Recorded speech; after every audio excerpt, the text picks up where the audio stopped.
John, 54 points to 4. What are your thoughts on the 80 minutes this afternoon? Is it what, 80 minutes? I thought it was about 3 hours. I'm thinking of bringing my shaving kit for next week because they're just getting longer and longer of the games, and you know the officials are in control of them, and they've got to find a way where we can't have stoppage after stoppage. Because I looked at my watch, it was 10 to 5. We kicked off at 3 o'clock, and I don't think that's just for this game. I think it's for the game in general. So this shot clock idea they're looking at, I think would be a great idea.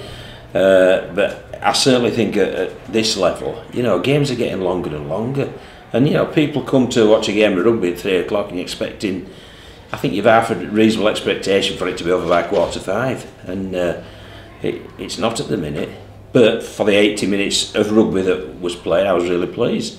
You know, we came up, we scored our second try, came up with 7 headers on the bounce. I think there were 3 or 4 penalties within that. So Keighley camped on our line, and thankfully we defended our line really well, and obviously closed the game out in the fullness of time. So yeah, you can't do any more than score 50 points. It's reduced the points difference on York, but obviously they've come away with a win, which we thought they would. In terms of that defensive side of things, John, I mean, for 79 minutes, you know, it stood firm and resilient. Does that just take a little bit of gloss off the performance the last minute? No, not at all. No, I mean, you know, it's tough to keep teams out for 80 minutes. As Liz has just alluded to, we knew they had players playing out of position, so we felt they might not be able to move the ball as crisply as they could. So we tightened up. We made our defensive line a little tighter so that they couldn't come through us. So, you know, and credit to the players that did really well doing that, and I thought they controlled the ruck area reasonably well, but we've still things to improve upon with ball in hand. But key turning point perhaps in the opening 20 minutes when Brendan Rawlins was sent off. Do you have any thoughts on that? Yeah, he punched him, yeah. So, I mean, I don't think the ref had any, there was just nothing that he could do about that. If a player punched another player in this day and age now, you're going to see you're on your backside. Who did he punch, Tom? I think it was Minchella. Yeah. But he, I mean, obviously, you know, that's as we understand it. So obviously, I have to see what shows up on the video, if anything. With Dalton Grant and Dane Chisholm rested this weekend, John, it was a chance for Jordan Lilly and Joe Keys in the halves, and I think as the game grew on, there was some great execution in that second half. Yeah, well, I thought Joe Keys, he's dangerous, he's quick, he's Joe, and when he takes the line on, you know, it causes problems. And I thought Jordan Lilly was smart at times as well.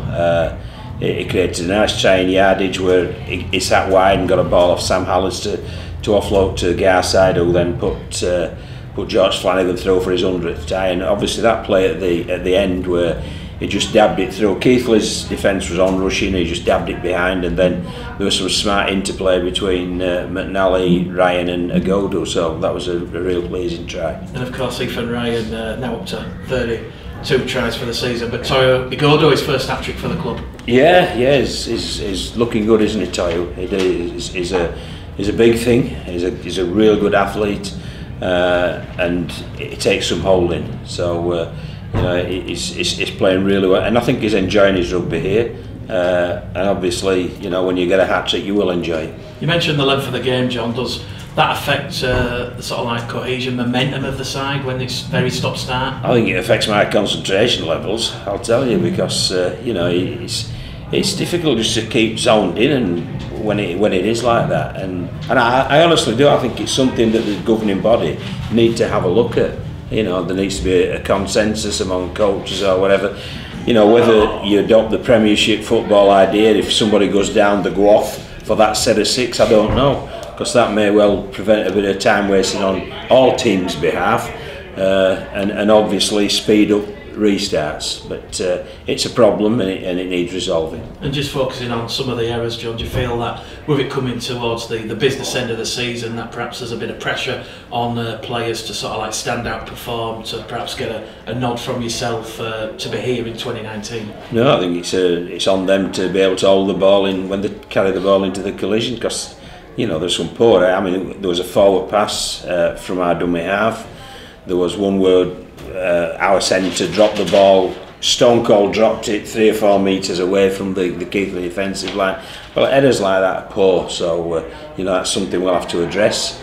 But the good thing is we've tried to stress that if they make an error, they've to defend an error, and the good thing was that they did that. Do you think Keighley tried to make it a fractured game in the second half? No, not at all. No, I think Keighley. I think any team that's got Mike Emmett in there. I mean, I've known Mike from when he was a kid at Wakefield, and he's a competitor, this kid. And I'm not going to criticise people for being competitors.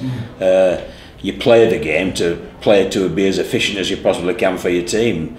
The officials should control the game to be as efficient as it can be and safe and make it a spectacle. So, you know, I think that ain't something for the teams to look at. I think it's certainly something for the governing body to look at.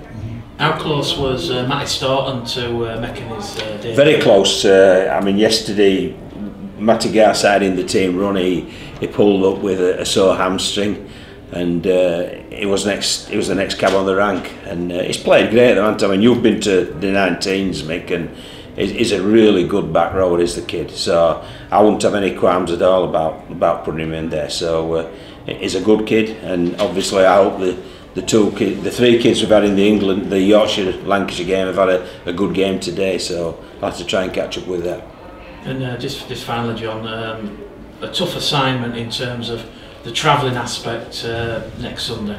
Yeah, it is. Yeah, but I mean, I think everybody else. Is this their last home game or second to last? So, you know, the other 12 clubs have been down there and they've managed to do it. So you've just got to get on with it. That's the logistics of this league. You know, there's a team in Llanelli. Nice pronunciation there for you. There's a team in Llanelli, and you've to travel down there and you've got to play them, and that's what we're going to have to do next week.